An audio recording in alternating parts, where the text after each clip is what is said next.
गोकुळ दूध संघाच्या वतीनं मराठवाड्यातील पूरग्रस्तांच्या मदतीसाठी संघाच्या कर्मचाऱ्यांनी 1 दिवसाचा पगार देण्याचा निर्णय घेतला।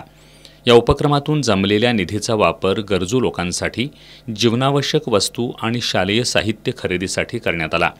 कर्मचाऱ्यांच्या योगदानातून साखर, तेल, रवा, पिठी, डाळी, कडधान्य, साबण, ब्लॉकेट, रजई या जीवनावश्यक वस्तू तसंच वही, पेन, स्कूल बॅग यासारखं शालेय साहित्य खरेदी करून 1000 पॅकेट्स तयार करण्यात आली। ही सर्व मदत सामग्री वैद्यकीय शिक्षण मंत्री हसन मुश्रीफ, चेअरमन नवीद मुश्रीफ, सर्व संचालक, कामगार संघटनांचे पदाधिकारी आणि कर्मचाऱ्यांच्या उपस्थितीत पूरग्रस्त भागाकडे पाठवण्यात आली। यावेळी नामदार हसन मुश्रीफ यांनी संघाचे कर्मचारी आणि संघटनेचा हा मदतीचा उपक्रम अत्यंत कौतुकास्पद असल्याचं सांगितलं।